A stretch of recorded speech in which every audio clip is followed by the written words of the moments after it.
Good day, everyone. Thank you for attending the session and sticking around for my presentation. It looks like I am the last, one of the last presentations on the last day. So if you're in the audience, thank you very much for staying. I'm going to be talking about how we can combine traditional as well as advanced in situ remedial methods to address source petroleum hydrocarbons. I'm Moody. I'm calling in and taping this right now from Red Bank, New Jersey, on the coast of New Jersey. And I wish I was at the conference with everybody in person, maybe at the next conference.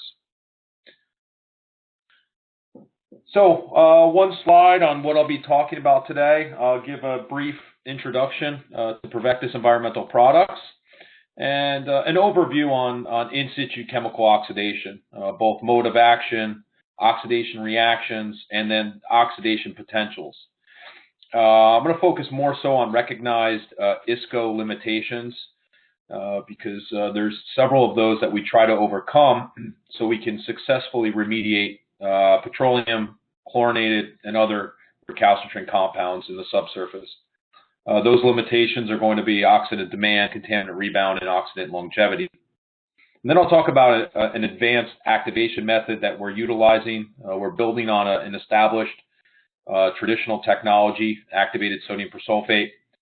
We'll talk about the chemistry, the enhanced biological components associated with it, brief comparison to other activation options, and then a project summary today. I only brought one case study due to time restrictions.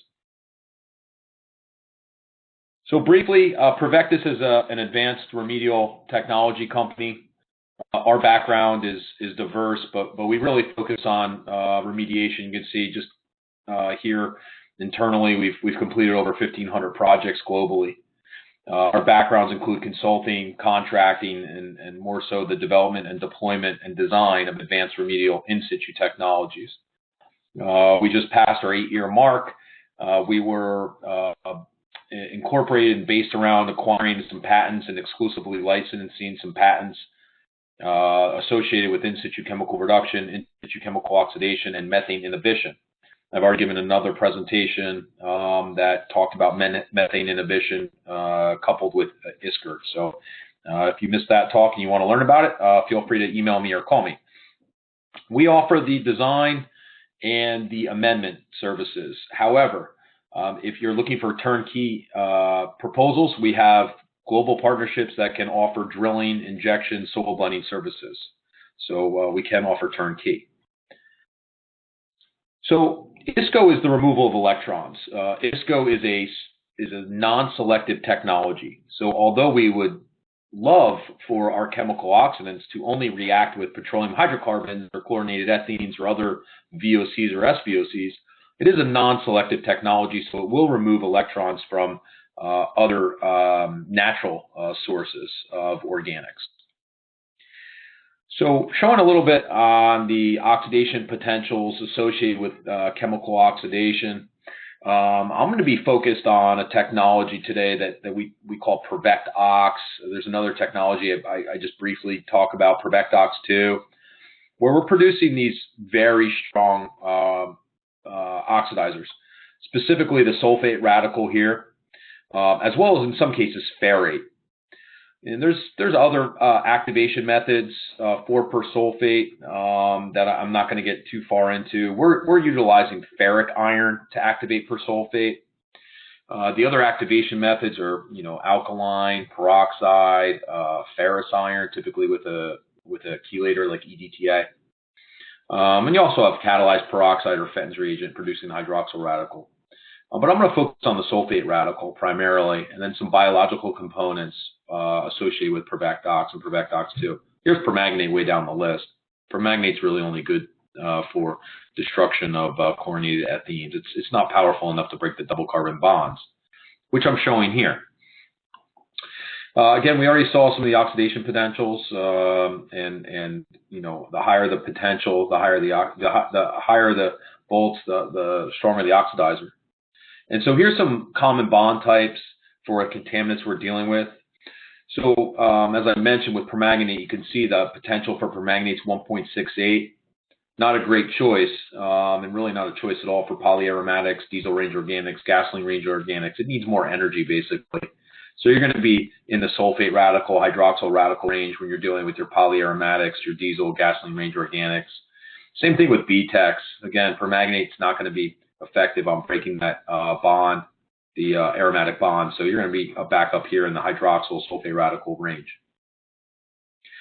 So again, that was just a brief overview. I didn't want to get too far down the path on ISCO basics. I think many of us, I'm hoping in the audience, understands how ISCO works. It's a technology that's been established over the 25 plus years now. But some of the issues that are associated with chemical oxidation are overlooked daily and not understood. And one of those is what we call non-beneficial consumption. So the amount of oxidant required is typically calculated by two values. That first value is stoichiometric demand, or your contaminant demand. So you try to find out how much dissolved phase contaminant mass and sorbed phase contaminant mass exists within your treatment zone, and then calculate that by a known stoichiometric demand. So for example, let's say you have 1 pound of benzene. You would need approximately 50 pounds of persulfate to destroy that 1 pound of benzene. That's your stoichiometric demand. Then you have another value, your non-beneficial consumption. This is a gray and sort of unknown area where you have the soil demand, metals, organic carbon, decomposition of the oxidant. So this other demand that's not easily quantified or not understood, excuse me, can be overlooked. And so you can, when you develop the amount of oxygen required, you can underdose considerably if you don't quantify this in some way. Typically, that's done by bench scale testing, whether total oxygen demand or soil oxygen demand testing. So we do recommend that on sites, especially if you're dealing with heterogeneity in the soil. There might be minerals or other metals that are potentially in the subsurface. So that's an issue, is that you have this consumption outside of just your contaminants of concern. If you've had the opportunity to apply ISCO at a number of sites, you may have seen contaminant rebound. And the next two slides are kind of tied as one issue, but we're calling contaminant rebound as issue number 2. And so what we're showing here is some case studies that were quantified and put into into groundwater monitoring and remediation article by McGuire and al., where McGuire and company looked at a number of different chemical oxidation sites and a number of different enhanced bioremediation sites. What they didn't disclose is the type of contaminant, the geochemistry, the geology, basically the site conditions, or any sort of details on the oxidant or enhanced bioremediation tool that was used. What they wanted to focus on for this article was just showing really how contaminant oxidation treatment of sites behaves, sort of in a broad, blind scale. Same thing with enhanced bio. So what we're showing here, or they are showing, in the x-axis is showing sampling time in years. So here you have time 0. So let's say that's your time of application, maybe injection, maybe soil mixing with an oxidant. We don't know which one. And then as you go over the years, you can see relative to the treatment, right? So here's your contaminant concentration. So what is chemical oxidation showing us? At time 0 of injection or application of the reagents, we see a very sharp decrease in contaminant concentrations. But then within the first and certainly second year, we start to see significant rebound of that contaminant mass back to almost baseline conditions, right? So you saw good reductions initially and then rebound. If you look at enhanced bio, it's sort of the other side of the spectrum. At time 0, you don't see that really sharp decrease in contaminant concentrations after application. But at time 1, time 2, time 3 years, 4 years, you see that decline starting to increase, and you start to see contaminant reductions that are more traditional of enhanced bioremediation treatment. So why is that occurring, at least from an ISCO standpoint? And I think this slide can sum that up. Specifically, if you look at table 1 under persistence, this is part of the issue with chemical oxidants. You have a plume or a source area that was created over the last 50 or 60 years in a tight clay or a silt or a silty sand or something less permeable, let's say. And then you're injecting an oxidant or you're placing an oxidant that has a lifespan of minutes to hours or hours to weeks. So you don't have the contact time with the reagent, or excuse me, with the contaminant to see reductions over an extended period of time. So persistence and longevity of reagents is certainly an issue. So one of the patents that we focused on is a new activation method for persulfate, both potassium and sodium persulfate. And so the technology is named Provectus and Provectus 2. And so what we liked about the patent and this technology is the utilization of ferric iron oxide as an activator. So we know we're going to create those strongly oxidizing radicals, the sulfate radical, and in some cases ferrate, which is also a really efficient oxidizer. What we like about iron activation is we're going to have iron reduction processes occurring after ISCO is complete. We also have sulfate remaining. So, out of every 100 pounds of persulfate you put in the ground, you're left behind 80 pounds of sulfate. So you have a lot of sulfate remaining. So you have sulfate and iron reduction occurring. And so you're transitioning from a site that might be reductive, then you're going oxidative, and then you have biological attenuation. So what we like about this technology is, again, you're combining ISCO with bioremediation. So you're getting that initial burst of contaminant destruction, and then you have a biological component on the back end to continue to reduce your contaminant mass. So what does that look like from a chemistry standpoint? And here are the integrated reactions. The first one's probably fairly common for everyone. We see persulfate activated here by ferric iron. And again, there's other activation methods, as I mentioned. And then you produce that sulfate radical, and in some cases, ferrate. So this is going to attack the sulfate radical, and the ferrate will attack your contaminant mass. But this reaction is short-lived. The oxidant's short-lived. So what we rely on to continue to address residual mass are these reactions. And I'm just showing benzene here. You have sulfate reduction, you have iron reduction of benzene, right? So you rely on microbes that are naturally occurring, and that'll utilize the sulfate and the iron to destroy the benzene or other petroleum hydrocarbons that are still present after ISCO. So I mentioned Provectus. Provectus is sodium persulfate plus ferric iron. Provectus 2 is potassium persulfate and ferric iron. So potassium persulfate it's still relatively new in the market. We've been utilizing it for quite some time, but it's not used as often. It's a more expensive reagent. However, it provides a significant advantage over sodium persulfate. Again, we're trying to overcome limitations, and one of the ways we can do that is utilizing sodium persulfate because it has an order of magnitude lower solubility than sodium persulfate. So it's applied as a slurry during injection or in placement. But the potassium persulfate extends the release of the oxidant for many, many months versus weeks. So again, trying to find ways to overcome limitations on a very well-established technology. We also add pH buffers.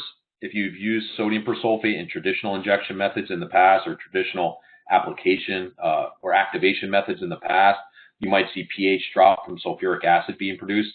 So we typically put a pH buffer in our Provectus or Provectus 2, but we certainly don't have to. We like potassium persulfate and Provectus 2 for permeable reactive barriers, long-lived, and then also introduction to excavations because, again, the longevity of the ISCO. So in summary, both technologies are producing the sulfate radical and site-specific ferrate. It just depends on the conditions. This is an endothermic reaction. So there's no heat being produced at all. There's no off-gassing. Another big advantage of using ferric iron activation. You don't have to worry about some of the health and safety concerns you would with like a caustic soda or a peroxide or sodium hydroxide. So we do offer a pH buffer as well. And there's just some things to consider when it comes to the other activation methods, right? We know iron EDTA, you have the chelator, it can consume the oxidant. And sodium hydroxide or caustic soda, it's a short-lived reaction. And then I think importantly, handling and safety issues should be paramount. Also, pH 10 and a half for sodium hydroxide really doesn't support long-term biological reactions if you can sustain it for that long. So I brought one case study just to show you how we're utilizing this technology. This site's in New Jersey, in Madison, New Jersey. Prior to our involvement, there was significant LNAPL impacts, high BTEX, and high trimethylbenzene impacts. Although when we took over the site, or when we helped our client with the site remediation, there was still some fairly high source impacts here, and I'll get into those in the next few bullets. The source area that we were targeting, or the target area, wasn't very large. This is your traditional Provectus injection program, about 1,500 square feet, vertical treatment from 25 to 40 feet below grade, dense silts and clays with depth of water at 30 feet below grade. So this is a really dense geology here in New Jersey. The consultant, engineering and land planning, I'd like to thank them and acknowledge them for letting me speak about this site. They excavated the overburden, but it was limited due to depth of contamination in a building, and I'll show that in the next slide. They used EFR, or enhanced fluid recovery, to remove the LNAPL to the extent practical. Following that, 13,000 pounds of Provectus was applied via direct push injection rigs. Innovative Environmental Technologies out of Pipersville, PA, did the injection. Most importantly, the business had to remain active and open during injection. And here's just some showing sort of an overview of the excavation. It follows basically this entire area. But if you see here, they have the service center, so they couldn't excavate, past a certain point vertically, with the active service center in the building. All the pump islands, the fuel oil, the gasoline USTs, everything was removed. And then they were left with this little sort of area of concern here with some fairly hot concentrations. So just want to show you the ORPs that we saw pre, post, and post-treatment.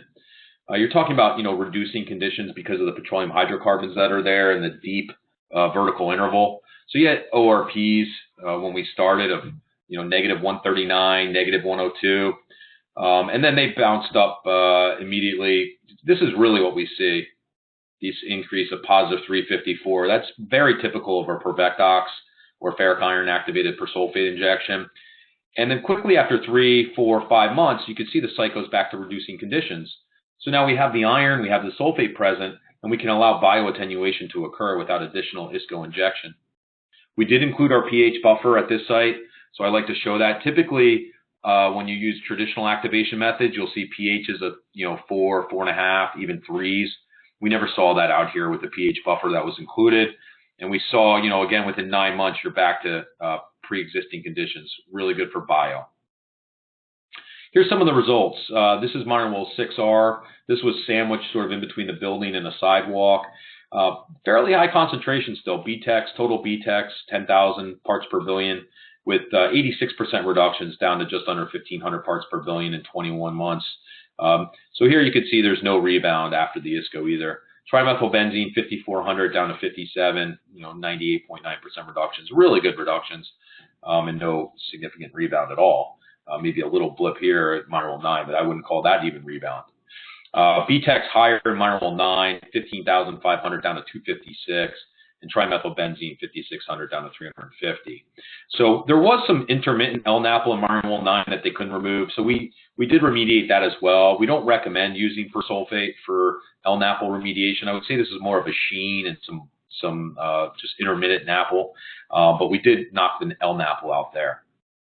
So that was just more of an overview on how we utilize Provectus on a daily basis and the chemistry behind it. I'm certainly available. I'll give you my contact information on the next slide, but we're available for complimentary site evaluation and, of course, review of any field performance data on a project we're involved with, treatability studies, and I mentioned if you need turnkey implementation services, please reach out to us for that as well. And we're a global firm, so we can be of service pretty much anywhere in the world. So I thank you again for sticking around and hearing my presentation. My contact information is here, cell phone, as well as my email address. And I think there might be time for questions. So thank you for your attention.